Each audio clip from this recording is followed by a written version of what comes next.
Hello and welcome into Sports from the Couch here on the Mercado Airwaves Network. I'm your host, Mike Mercado. I want to thank you so much for joining us today for our review of episodes 5 and 6 of ESPN's 30 for 30, The Last Dance. We want to remind you before we get into today's episode to follow us all over social media. I'm on Twitter at Mike M Media and on Instagram at Mike Mercado Media. You can like us on Facebook at Mercado Airwaves. Subscribe to us on YouTube, youtube.com/Mercado Airwaves Network. Come play video games with us on Twitch, twitch.tv/Mercado Airwaves Network. Like, rate, review, and share us wherever you get your favorite podcast at Mercado Airwaves. Visit us at patreon.com/Mercado Airwaves, the home to our interviews exclusively ad-free and before anybody else with athletes and celebrities. That's patreon.com/Mercado Airwaves.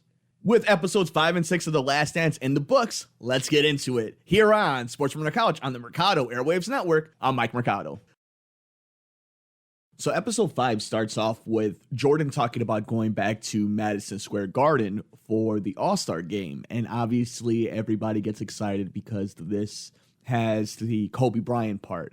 And the episode 5 starts with the in love and memory of Kobe Bryant. A lot of cool moments dealing with that All-Star game. You hear the quote, that little Lakers boy. You know, it's crazy how long ago that was and how, for somebody like me, I got to see all of Kobe's career. I got to see all of LeBron's career. I was old enough to remember them. And especially LeBron, much more of an impact. He got drafted when I was in 8th grade in middle school. So definitely was able to appreciate the entire run. And to hear the elder statesman and Michael Jordan in what was supposed to be his last All-Star game talk about that little Lakers boy and how the hustle and the hunger and he's going to earn it and all that. You hear him talk about it. And there was a certain excitement from all the old heads who wanted to get one-on-one with the boys. So that was pretty cool to see that about Kobe. Then they talk about the shoes.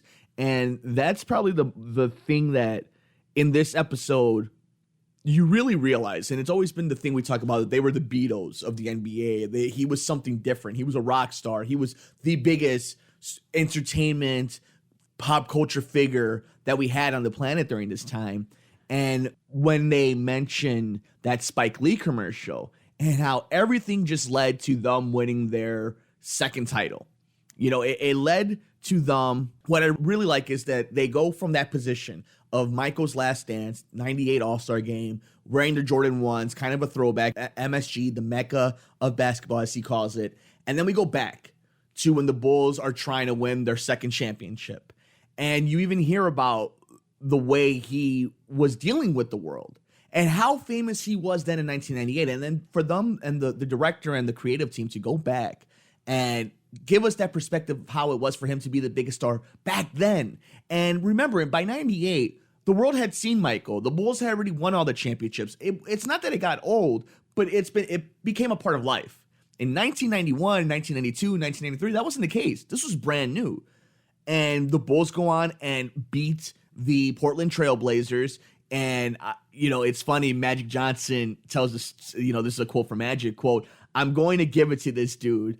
And this is about Michael talking about Drexler in that series. And it's crazy how it all kind of comes back together, right? Clyde Drexler is on Portland. That's why Sam Bowie gets drafted by Portland and not Michael Jordan. Michael Jordan ends up on the Chicago Bulls. The Bulls then beat Portland in the NBA Finals. So, life is a flat circle, as Matthew McConaughey says. But that was interesting to see how Jordan reacted to when the narrative at that point for a lot of journalists and a lot of pundits and, a lot of the talking heads, if you will, was Drexler and Jordan were very comparable. Drexler's one of the greatest players of all time. And Michael even says, he felt disrespected. And it's that crazy competitiveness. And we'll get into that as these episodes 5 and 6, talk and dig deep into. Michael was crazy competitive, and we get one of the shrug from all that. He goes on and tells Magic in a card game, "Watch what I'm going to do to this dude." And we get the shrug. He drops all those 3-pointers, has over 30 points and a half, an NBA record. There was nobody like him. And to see what went on behind that, because we all know about the shrug. We've all seen the commercial. We've all seen it become this big marketable thing, right? This big campaign. But to see the story behind it, And to hear Magic Johnson, who was calling the game, working for NBC, say like, yeah, I was playing cards with Michael, and this is what he said he was going to do. And then to know the shrug was towards Magic and be like, I don't know what's going on, especially in Chicago. What a great story. And sure enough, the Bulls go on and repeat. And it's from there that we get the transition to the 92 Dream Team. The entire story has a black cloud of the Isaiah Thomas situation. Michael finally really talks about, we saw that original documentary about the Dream Team a few years ago, and they go into it. And it's funny because, yeah, you could point at Michael because there, we saw the quote that says, no Isaiah questions, and we know the drama. But go through that team. Isaiah had beef with Magic, with Larry, with Scotty, with Michael. Who else at that point? You might as well have beef with Abraham Lincoln and George Washington. If you're talking about the USA basketball team. Yeah, Christian Laettner shouldn't probably be on there. It should have been Isaiah Thomas. Michael even admits it. Other than Magic Johnson, the best point guard in NBA history is probably Isaiah Thomas. And nobody can argue that. Nobody can argue that. Isaiah Thomas is arguably the best point guard in the NBA. Chi-Town boy. But man, there was animosity. And yes, I do think Michael had something to do with Isaiah not being on that Dream Team. But I also think so did Scotty, so did Magic, so did Larry. You look at that entire group, and we'll get into probably the most infamous or famous story about that Dream Team, but not only were they competitive, they got along. And they all knew their role, and they were all alphas, and they dominated teams. I don't know how Isaiah would have meshed with them, even being one of the greatest point guards of all time. I don't know if they would have gotten along, if it would have ended up the way it would have. I don't know if we would have had the same fond memories if, let's say, all of them loved talking about it the same way. And some of the guys mentioned it would have changed the outlook of that team. It would have changed the way they practiced, the way they got along. So I don't know. I think Isaiah deserved to be part of that team, be part of history.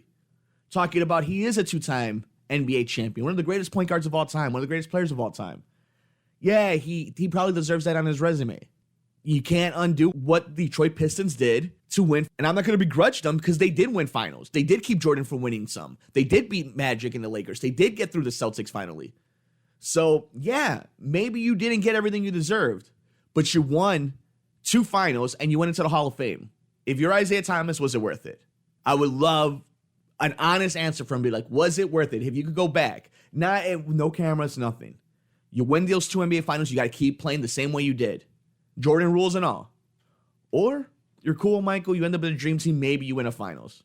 I don't know. I'd take those 2 NBA championships. Now, one of the big lores, one of the big legends in the basketball world for all us hoop heads is those practices from that Dream Team. And they finally get into it. And Magic talks about how him and Barkley were chirping at Michael and how Michael would go back at them and that they would go into it. And that some of these practices were better than some games that we've ever seen. And of course, that makes sense. It was 11 of the greatest basketball players of all time. And I love the story of Magic turning to Michael. And he says, if you don't turn into Air Jordan, we are going to blow you out. They were up 8 points. Jordan then goes off and they're up now by 2 points. And Magic then goes on the bus and says, we shouldn't have started with him. We shouldn't have brought it out of him. And everybody starts laughing. And it kind of goes back to that Isaiah point. The practices were intense. And the competitiveness, they could not help it. Think about how Michael even says, he's like, they better not play me more than 10 minutes. And then as soon as they get there, as soon as they get into that gym, they're on that hardwood, they lace up those shoes. It don't matter. You could say everything you wanted to. They were going to compete. These were all champions. These were all alphas.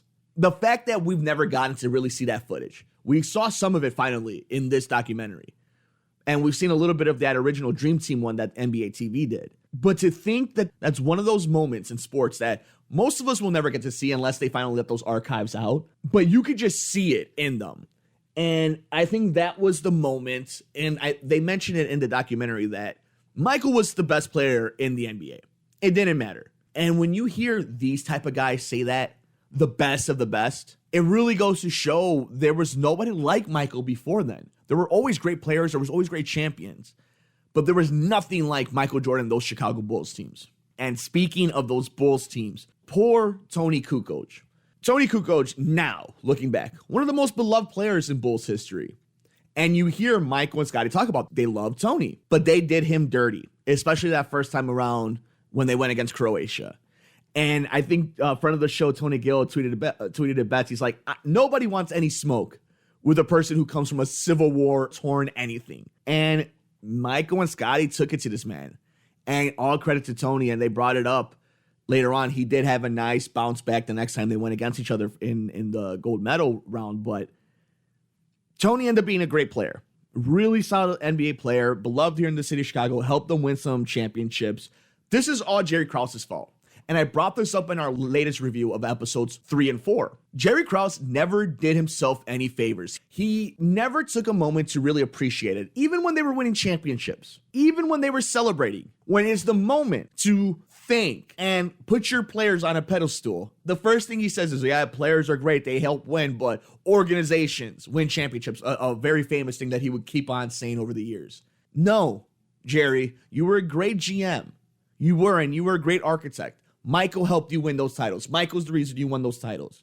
And it's really upsetting because Scotty didn't get paid. And then you draft this guy. Great. And this is the upsetting thing, right? Jerry Krause found Tony Kukoc. But because of him overhyping him, overvaluing him, and then kind of dangling him in front of the boys, be like, hey, here's your replacement if you don't act right. And we already know this guy likes to move really quickly. You didn't do anybody any favors. Now, maybe unbeknown to him, you made him tougher, a guy who was already super tough, and maybe you were able to get him to get the approval of who would be his teammates. But Jerry Krause never did himself any favors. The fact that you had Michael and Scotty tell a locker room full of the best NBA players, leave Tony to me and Scotty. That gnarly 4 points in the first game for Tony Kukoc, one of the better European players we saw at that time. And then, of course, he comes back, gets 16 points. They give him some depthness for his toughness. Scotty, of course. Here was the thing. And they were always taking shots at Jerry Krause. We'll talk about it a little bit in the Phoenix series. But it's like, yeah, oh, you think he's the best defender in the league? Cool, I'm going to show you, Jerry. Scotty saying Tony doesn't deserve to be in the NBA if he's not tough enough to handle it. These guys just did not like Jerry Krause. And that doesn't just happen. I mean, there's very unlikable people, but for you to go out of your way, there is smoke where there's fire. And maybe it wasn't all Jerry's fault. And again, this is one of those things where not having Jerry around, it sucks because he can't defend himself. But how could you? And maybe we have this context of today in sports, but that was a tough one. And speaking of tough, Michael versus Reebok. You got to admit it, everything we know, and we'll talk about it. This is a microcosm of Michael Jordan. That entire scene about using the American flag to cover the Reebok logo because you work with Nike. And we hear the backstory about Nike, and he didn't want to go with them. He was an Adidas guy, of course, and Adidas were the ish, as the kids say, in the 80s and early 90s. Still kind of are. And Michael is about business and money. That's what he is. He has an interesting line. I didn't see myself as an activist. I was a basketball player. And I wonder if maybe now he knows better, and maybe now in general society does, but notoriety comes with power. Power comes responsibility. Michael did have a responsibility when it came to social issues. We have that North Carolina Senate race, and we see how that plays out. He had a chance to help a black man in North Carolina. He could have supported him, helped a Democrat get in office. Instead, a racist old white guy got in. Very basic way of putting it, but that's what it is. And Michael did make contributions, and Michael did do stuff in the back. But this is the equivalent of it, right? It's like giving $1 million to the victims of police brutality and then giving $1 million to the police. It's like, yeah, you can have two thoughts at the same time. But if you're responsible for social activism, if that's the case, then you can't be doing it both ways. In Michael's case, he never said he was an activist. He never said he wanted to be this role model in that sense. He said, if you want to use me as a role model because of the way I do this, and this, cool. If not, maybe you got to find somebody else. You got to admire the man that knows that, but you can't deny it. Michael's lack of social activism, at least in the public eye, may not be a detriment to him in the long term, but it is something that maybe as a competitor he never had. He never wanted to be a philanthropist in that sense. There's a lot of guys who are. Magic Johnson, maybe as competitive as he is, not as competitive as Michael, was a philanthropist. There's something about that, and it does take a certain DNA to do that. But at the same token, this is a man who has more money now than the owner of the team that drafted him. This is a guy who, maybe in jest, did say Republicans buy sneakers too. And he's not wrong in a business sense. He's not wrong about that. But yeah, you want to see people with power, people of color, Latin men, Latin women, black men, black women, Asian, Middle Eastern, Indian, doesn't matter. You would like, if you have some form of power, to use it in a constructive way that helps society. But I don't know if I need my athletes to be my moral compass. And it's a very complicated issue. And we saw it with Michael. And it's something a little different too when it's not just an athlete and it's not just a good athlete. It's the most known, beloved, admired athlete of all time.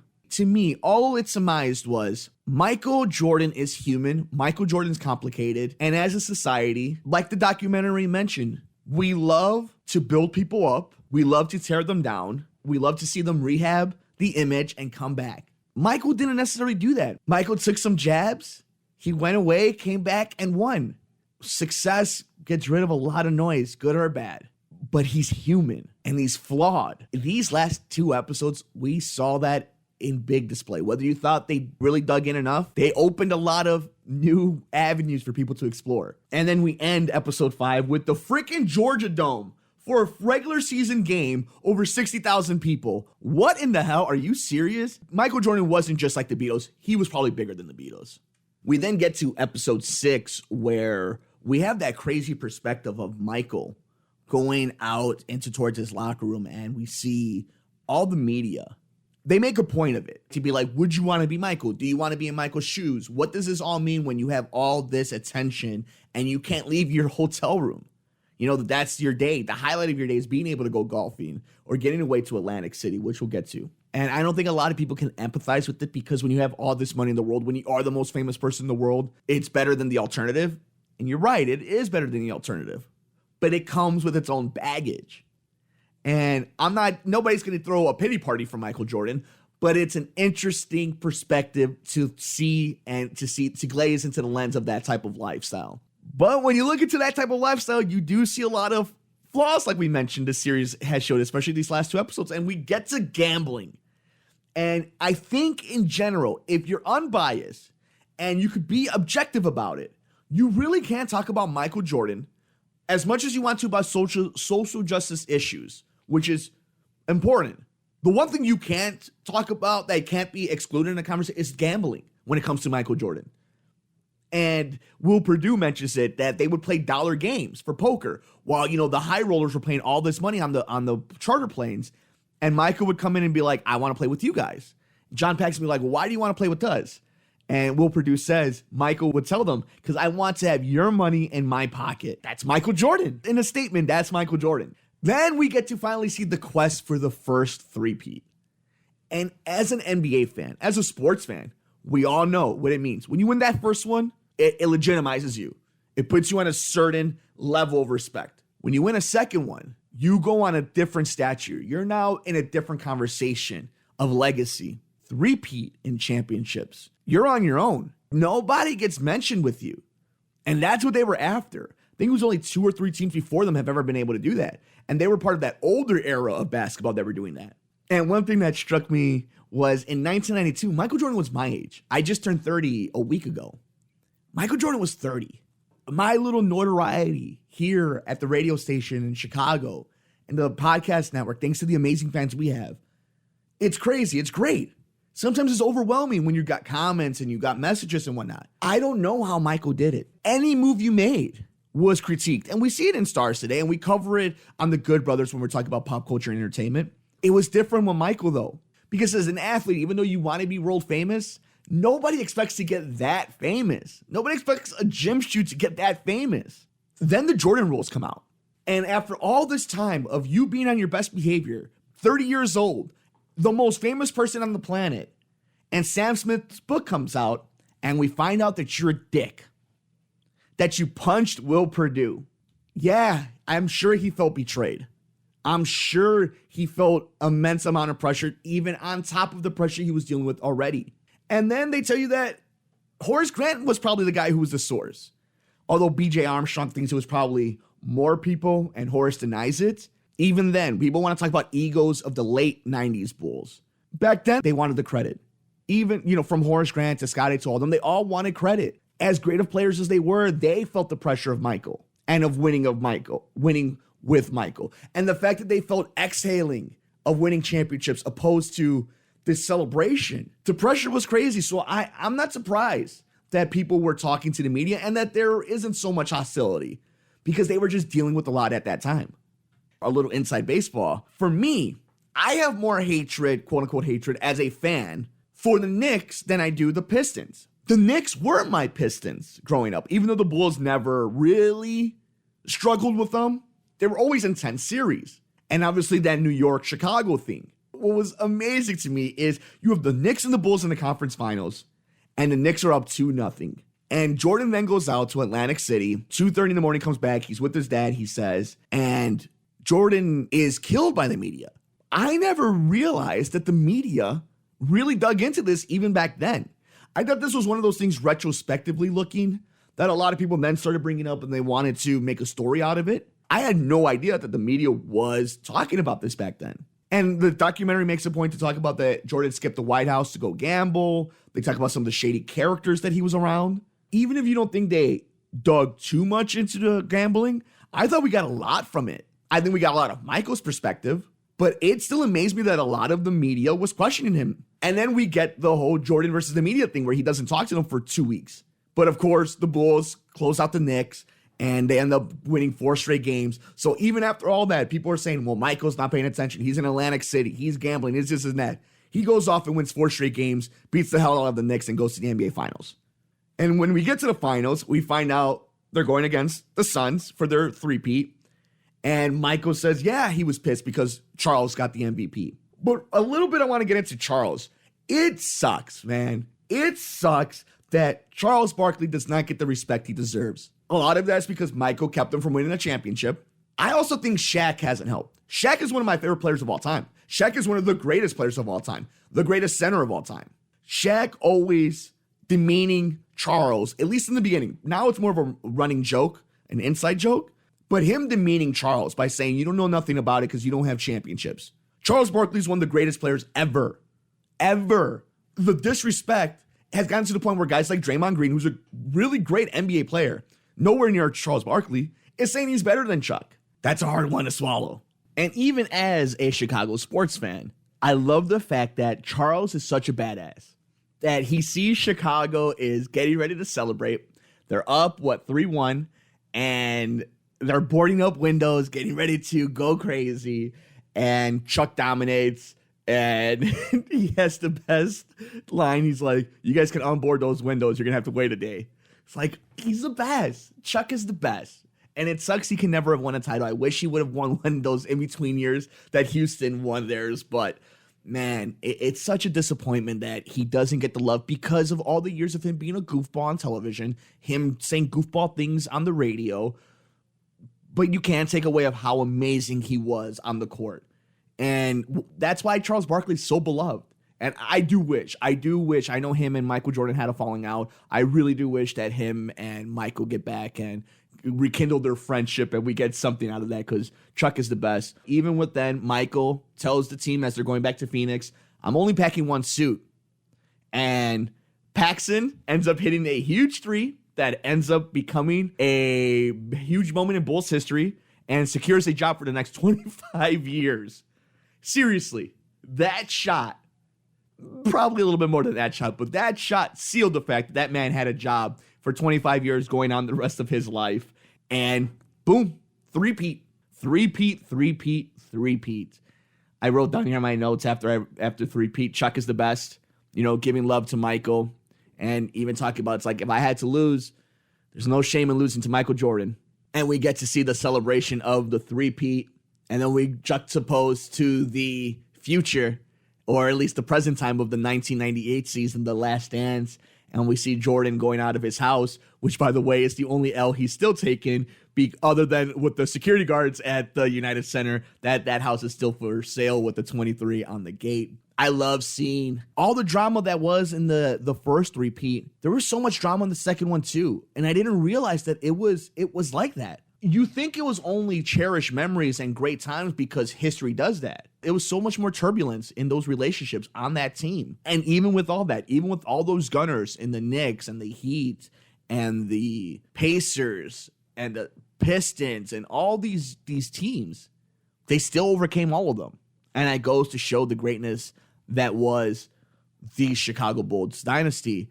And moving forward, it looks like we might finally get into Michael's first retirement and the death of his father. Let me know though, what did you think about episodes 5 and 6 of The Last Dance? It's going to be interesting to see if they dig any more about this gambling stuff, any more of the speculation, if they really dig deep about whether he was suspended, why he retired, if it had to do with his father. Me personally, I'm starting to think a little bit more and more. I've always been one that thought the NBA told him to leave. And Michael says, you can think whatever you want. This is what it is. He even mentioned, I don't have a gambling problem. I have a competition problem. Sounds like something a gambler would say. The difference is he has a lot of money and he's made a lot more than he's ever lost. So that's one thing. But I think it was a little bit of a lot of things. I think he spent a lot of money. I think he probably tarnished or worried the league that he was getting too deep into this. I think he had enough with the media and all the attention.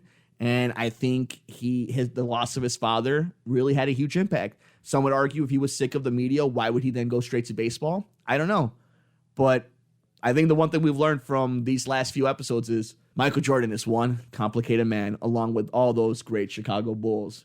But that'll do it for us here on Sports from the Couch on the Mercado Airwaves Network. Follow me on Twitter at Mike M Media and on Instagram at Mike Mercado Media. Like us on Facebook at Mercado Airwaves. Subscribe to us on YouTube.com/Mercado Airwaves Network. Play video games with us on Twitch, twitch.tv/Mercado Airwaves Network. Like, rate, review, share us, subscribe to us, and please leave a comment for us wherever you get your favorite podcast at Mercado Airwaves. It really helps us climb the charts. And of course, visit us at patreon.com/Mercado Airwaves, the home to our interviews with athletes and celebrities, ad-free and before anybody else. That's patreon.com/Mercado Airwaves.